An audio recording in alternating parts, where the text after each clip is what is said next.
모세가 마침내 가나안 땅을 보고 그리고 하나님의 부름을 받게 되었습니다. 모세는 이제 가나안 땅을 보고 자기가 하나님께로 갈 날이 다 되었다는 사실을 알고 하나님 앞에 간구하였습니다. 이 백성들이 목자 없는 양같이 방황할까 하오니 이 백성들을 위하여 지도자를 세워달라 하는 것이었죠.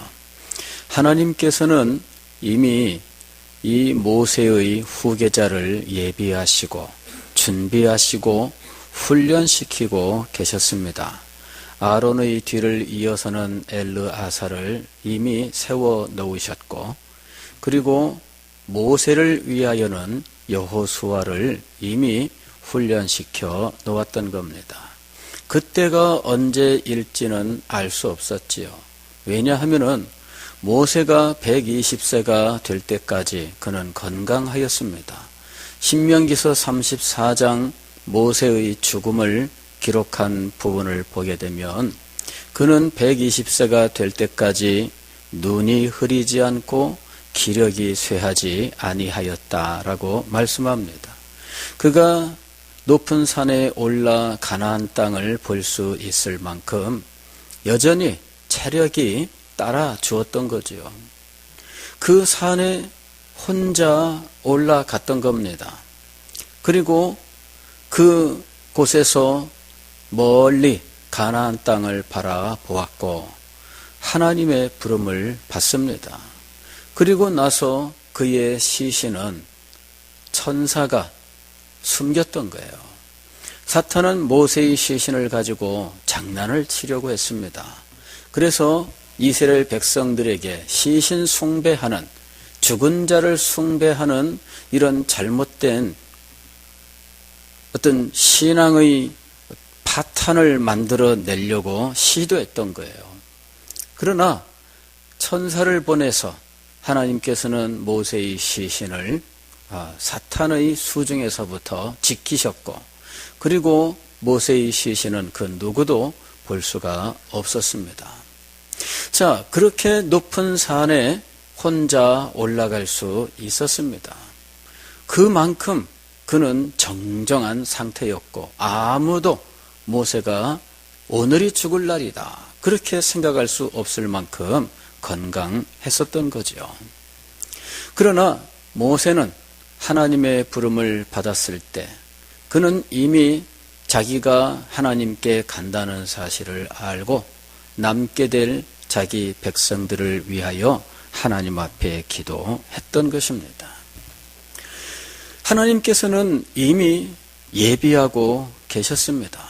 오늘 말씀을 보면은 모세가 했던 이 영적인 지도자의 역할은 여호수아에게 주어지지 않았습니다.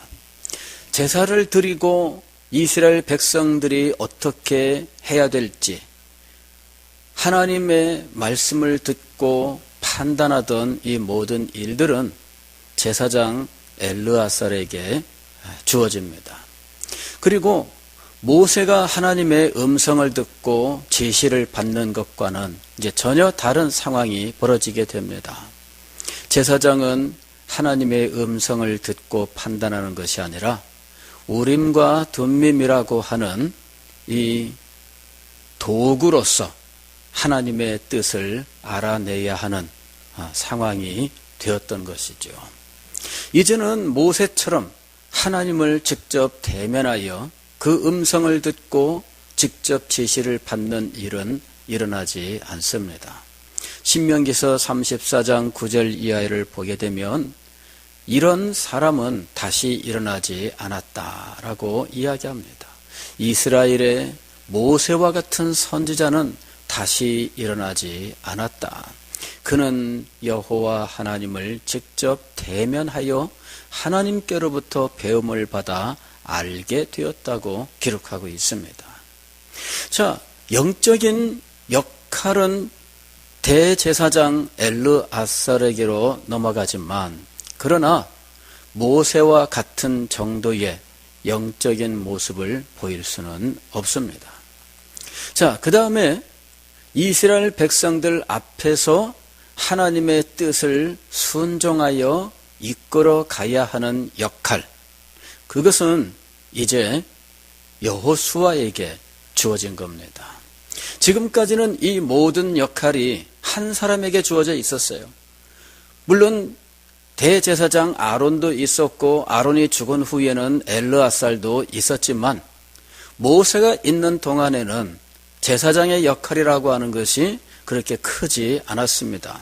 왜냐하면 모세는 제사장이면서 선지자이면서 왕과 같은 존재였던 것이고, 그래서 제사장이 있다 할지라도 오히려 모세의 보조자에 그치는 상황이 되었습니다. 그러나 모세가 하나님 앞에 부름을 받게 된 이후에는 영적인 이 역할은 제사장에게로 가게 되었고, 그리고 이 영적인 역할, 즉 제사장이 하나님 앞에 받은 그 지시, 앞으로 나아갈 것이냐 뒤로 갈 것이냐 이런 판단은 우림을 가지고 판단하게 되는데, 그것을 일러주면 이제 여호수아가 정치적이고 군사 지도자가 되어서 이 백성들을 인도하여 제사장이 일러준 것을 따라서 나아가도록 이렇게 역할을 분담했다 하는 것이죠.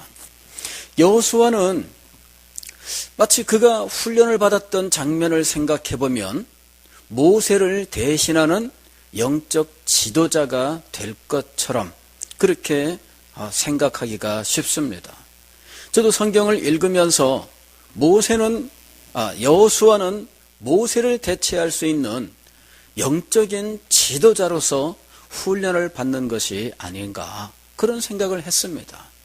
그가 르비딤에서 아말렉 족속과 전쟁을 했을 때 그 전쟁에서 승리하고 돌아와서 배운 것은 이 전쟁의 배후에 하나님의 사람의 기도가 있었다라고 하는 사실, 이 백성들이 아말렉 군대를 쳐서 승리한 것은 하나님의 사람의 기도가 그치지 않았기 때문이다라고 하는 사실을 배우게 된 것입니다.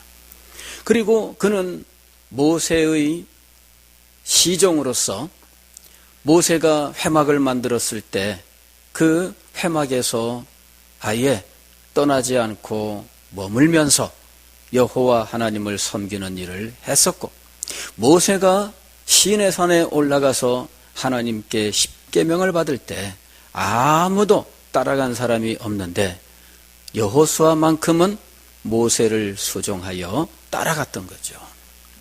그러니 이 여호수아가 그 받은 훈련을 보게 되면 영적으로 아주 강한 훈련이었던 것을 알 수가 있습니다. 그렇게 강하게 영적인 훈련을 받습니다. 기도에 대하여, 하나님 전에 머무는 것에 대하여, 하나님 앞에 나아가는 것에 대하여, 그리고 그 영광을 목격하는 모든 순간들에 여호수아는 함께 했던 것입니다.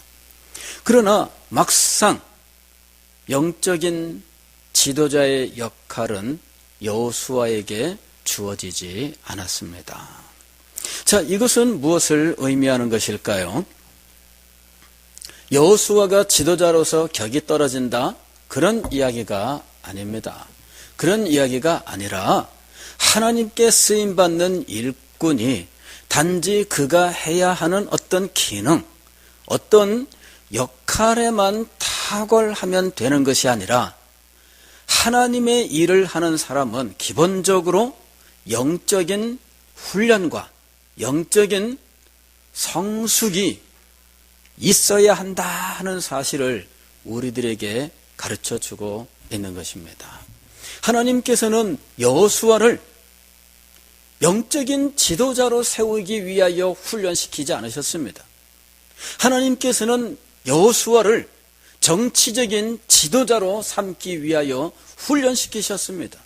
하나님께서는 여호수아를 군대 장관으로 훈련을 시키셨습니다. 그런데 이렇게 정치 지도자가 되어야 할 사람이 정치 훈련을 받아야 되는 것이다. 우리는 그리 생각하지 않겠습니까? 우리는 당연히 그렇게 생각할 겁니다. 이 사람이 군대의 지도자가 되어야 한다면 군사적인 훈련을 받아야 하는 거 아니겠습니까? 그런데 여호수아는 아주 강한 영적 훈련을 받았다는 것이지요. 기도하는 면에서 그는 강하게 훈련을 받았습니다. 하나님의 집을 떠나지 아니하고 그곳에서 밤낮 하나님을 모시면서 하나님을 섬기는 일을 했던 것입니다. 그는 정치 지도자가 되어야 할 사람이었습니다. 그는 군대 지도자가 되어야 할 사람이었습니다. 그러나 하나님께서는 그를 정치적으로만 훈련시킨 것이 아니고 그를 군사적으로만 훈련시킨 것이 아닙니다. 그를 영적인 사람으로 훈련을 시키신 것입니다. 오늘 우리는 이 하나님께서 하나님의 사람을 훈련시키는 이 원리를 깨달아야 됩니다. 우리는 교회 일을 할 때에 우리에게 맡겨진 어떤 직분에 따라서 그 직분의 어떤 기능들을 잘하면 그 사람을 그 일에 적합한 사람이라고 판단하기가 쉬워요. 그러나 하나님께서는 그렇게 보지 않으신다는 겁니다. 우리가 교회에서 매년 연말이 되면은 사람들을 여러 어떤 이 조직에 일을 맡깁니다. 그런 일들을 하는 것이 굉장히 힘들고 어려운 일이에요. 당회에서 여러 성도들 명부를 놓고 그 다음에 지금까지 그분이 이런 일들을 어떻게 잘할 수 있을지 여러 가지로 생각하고 또 과거에 이 일을 했느냐 안 했느냐, 우리 교회에서 언제 했느냐, 우리 교회는 또 2년에 한 번씩 계속 돌아가니까 잘하든 못하든 또 돌아가는 면도 있고, 그래서 이것을 짜는 데 있어서 이런 여러 가지 사정들을 다 고려해서 짜는 게 참 힘듭니다. 우리는 그렇게 제한적인 그런 일들밖에는 할 수가 없습니다. 그렇게 해서 다 짜놓고 난 다음에 참 사람으로서는 여러 가지 고려한다고 했지만 그러나 참 해놓고 난 다음에 마음에 썩 만족되지는 않지요. 여러 가지로 일꾼도 부족하다 또는 이 사람 이렇게 썼으면 좋겠지만 하면서 여러 가지로 또 염려하는 바도 있었고 그렇습니다. 그런데 하나님께서는 사람을 쓰실 때에 그렇게 쓰시지 않는다는 거죠. 우리는 이런 한계를 가지고 있습니다. 그러나 그런 한계 속에서라도 우리가 항상 원칙으로 삼아야 하는 것은 하나님께서 당신의 나라를 위하여 사람을 쓰시는 원리입니다. 영적인 준비가 되어 있지 않다면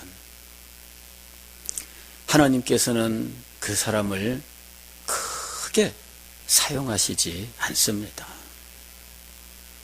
그것이 하나님의 원리예요. 우리는 어떨 경우에는 이 사람을 이 자리에 넣어서 키우자 이렇게 할 때가 있습니다. 이 사람은 좀 부족하긴 한데 여기다가 넣어서 앞으로 이 사람이 좀 잘 컸으면 좋겠다. 이제 이런 마음을 가지고 발탁하는 경우들도 있죠.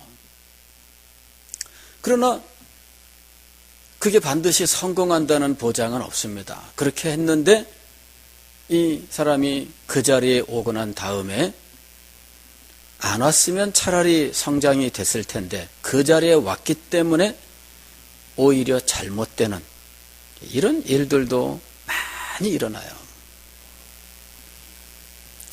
우리는 어쨌든 조직은 있고 그 조직에 사람을 넣어야 되니까 어떨 때는 참 그런 식으로도 하는 경우들이 있습니다.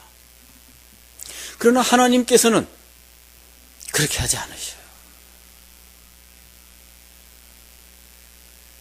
저는 여호수아가 훈련받는 모습을 보면서 이 사람은 모세를 대신해서 영적이면서 동시에 정치적인 지도자로 이 두 가지를 다 감당할 수 있는 사람으로 훈련받는 줄 알았어요. 그러나 아니었습니다. 하나님의 나라에서 하나님께 쓰임받는 사람들은 영적인 지도자니까 기도 많이 해야 되고, 나는 그렇지 않으니까 기도 안 해도 되고, 그런 거는 성립되지 않는다는 거죠. 저 사람은 목사님이 될 사람이니까 기도 많이 해야 되고, 실제로 그런 일들이 있었어요. 기도 생활 열심히 하다 보면 어른들이 예전에 그렇게 했습니다. 너는 앞으로 신학교 가서 목사가 되라, 이러는 거예요. 아니, 기도 많이 하면은 목사가 돼야 된다는 법칙이 있나요? 예전에는 그런 일들이 참 많았습니다. 그러나 여러분, 기도 많이 한다고 반드시 목사가 되어야 하는 법은 없습니다. 아니, 그리스도인이면 기본적으로 기도를 많이 해야 되는 겁니다. 그게 맞는 거예요.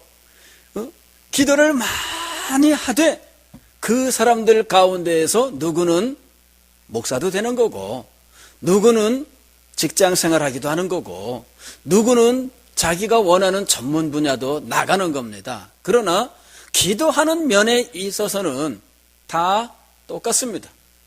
기도를 제일 많이 하는 사람은 목사가 되고, 그보다 조금 하는 사람은 뭐 다른 일을 하고, 또 그보다 조금 못한, 이게 조금 덜 하는 사람은 또 다른 일을 하는, 이런 차등이 주어져 있지 않다는 거예요.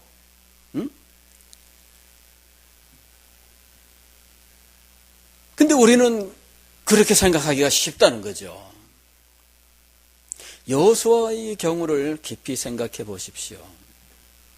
정치 지도자가 될 사람이었고, 군사 지휘관이 될 사람이었습니다. 그럼에도 불구하고 그는 영적인 면에서 훈련은 얼마나 강하게 받았는지 몰라요. 그게 우리 모두에게 동일하게 적용되어야 하는 원리입니다.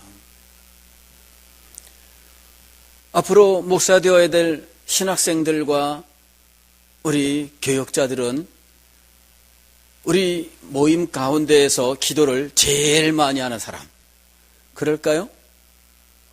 당연히 우리는 그렇게 생각을 하죠.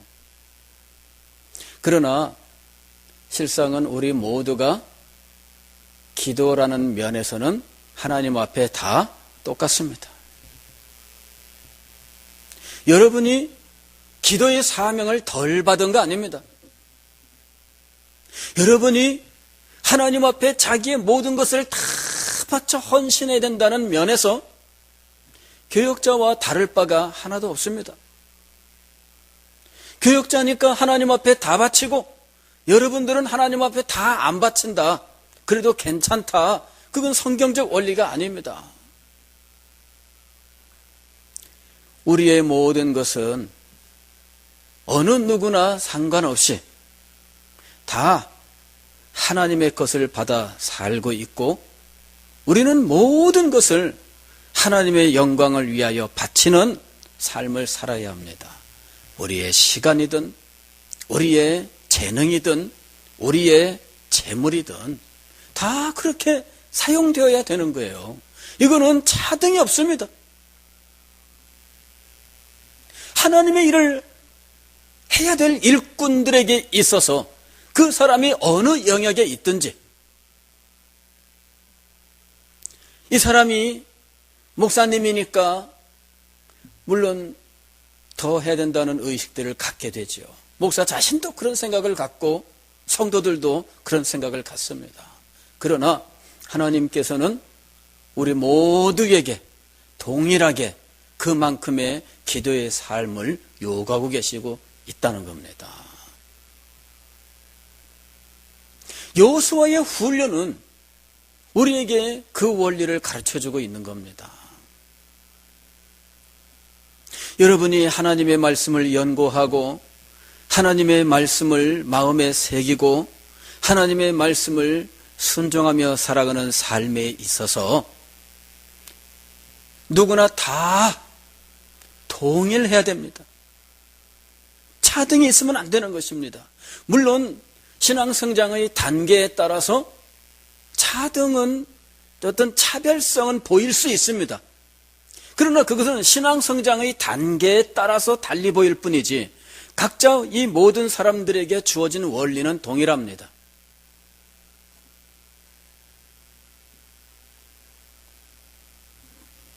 그래서 내가 어떤 직분자이기 때문에 더 기도한다라는 이 생각이 굉장히 위험하다는 거예요. 내가 어떤 직분자이기 때문에 더 기도하는 것이 아니라 하나님께서 나에게 기도의 삶을 온전히 요구하고 계시며 나의 모든 것을 바쳐 헌신하는 그 헌신의 삶을 요구하고 계시다고 하는 사실을 깨달아야 한다는 것입니다. 직분에 따라서가 아닙니다. 그가 하는 일에 따라서가 아닙니다. 무슨 일을 하든 어떤 분야에 있든 그는 하나님의 사람인 것입니다.